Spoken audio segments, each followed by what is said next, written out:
I've been using the Garmin Index Scale S2 in preparation for an endurance race, as well as an accessory to a more data-driven approach to health and fitness.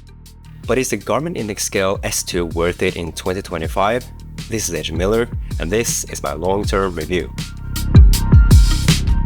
Like many of you, I picked up this scale to take a more data-driven approach to my training. The Garmin Index Scale S2 launched back in October 2020, making it almost 5 years old. And it still retails for $150. It is powered by 4 AAA batteries, providing up to 9 months of battery life. Reviews I've seen have reported battery life up to 1.5 years, which is nice. The scale supports up to 16 different users and is available both in black and white. I chose this white version. The Index Scale S2 uses BIA, bioelectrical impedance analysis. It sends a tiny unnoticeable electric current from one foot through your body to the other foot. The scale measures the electrical resistance to estimate your body composition. The scale measures a variety of metrics, including your weight, and displays a 30-day weight training graph right on the screen. It also calculates your body mass index, BMI, body fat percentage, skeletal muscle mass, bone mass, and body water percentage. As a quirky addition, it also shows the local weather forecast, a feature that feels somewhat unnecessary for a bathroom scale, but it's something I think a lot of people will find nice as part of their morning routine. Setting up the scale is pretty straightforward through the Garmin Connect app. The scale can store up to 7 different Wi-Fi networks, it comes with carpet-friendly feed, and it also supports ANT+ connectivity if you want to sync it directly to a PC with Garmin's USB ANT+ stick. So what is the biggest selling point of a smart body weight scale? In my experience, it's pure convenience. I step on a scale in the morning when within seconds my data automatically syncs with Garmin Connect through the Wi-Fi. No phone is needed, no manual logging, it just works. It automatically recognizes who's stepping on based upon the weight patterns. My partner weighs less than me, and the scale never confuses us, though some reviewers and users have mentioned it can get confused with users who have similar weights. The color display is nice, and being someone who has been using a simple body weight scales in the past, this felt like a futuristic high-tech interaction for the first weeks of using it.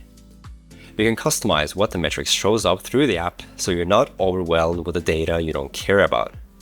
But let's be clear, the actual weight measurements are spot-on accurate. If you're primarily tracking weight trends, this scale delivers consistently the reliable data. Other users are reporting the same. What about all the other data it collects through the bioelectrical impedance analysis? It comes with some limits. The research on consumer smart weights that uses the same technology as the Index S2 in general, and the scientific consensus is clear. Foot-to-foot BIA is not recommended for individual clinical assessment due to high error rates. Research shows that these scales constantly underestimate body fat percentage, with biases ranging from 1.3% up to a staggering 12.8% in some female subjects. The problem gets worse with those with higher body fat, where the scale tends to overestimate lean mass. This inaccuracy stems from the method itself. Since the current only passes through your legs, it's trying to guess your entire body composition from a fraction of your total body mass.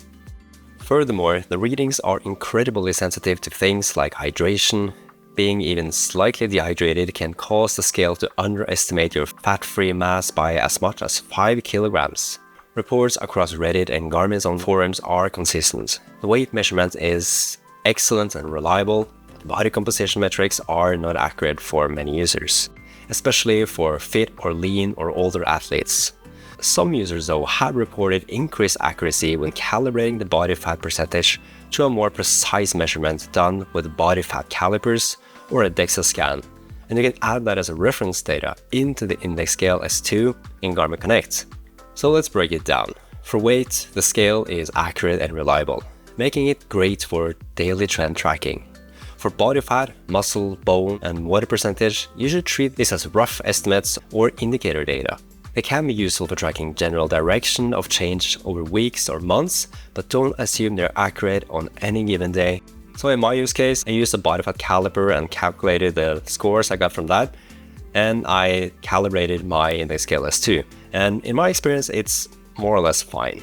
The question is, you should ask yourself, is the convenience of the accurate weight at least worth it for you? The rest of it is more or less indicator data. But if you want to save the money, you can get a much cheaper non-smart weight and just enter the number yourself. Can you actually measure your body weight with Garmin Connect Sync without actually paying the premium? Yes, but it comes with a catch. The Garmin Index scales are the only ones that sync directly to Garmin Connect. Everything else requires a workaround. Use MyFitnessPal as a middleman. A scale like the Withings Bodies syncs it to its app, which connects to MyFitnessPal, which then again syncs it to Garmin Connect. It works, but only the weight transfers. However, beware that this connection can be unreliable, as many users report persistent issue with weight data not syncing correctly from MyFitnessPal to Garmin. So do this at your own risk. So is the Garmin Index Scale S2 worth it? Well, it is a convenience purchase, not an accuracy purchase, except for its body weight measurements. Despite being almost 5 years since the Index Scale S2 was announced, Garmin hasn't announced any Index Scale S3. It is worth considering if you're deep into the Garmin ecosystem and find it on sale at maybe $90 to $100, it could actually be a good deal. And if you have the original Index Scale, the upgrade probably isn't worth it. If you find this video helpful, hit that like button and subscribe if you'd like to see more content like this. What do you think about the Garmin Index Scale S2? Do you have any experience with it? Leave a comment below. Thanks a lot for watching, and I'll see you in the next one.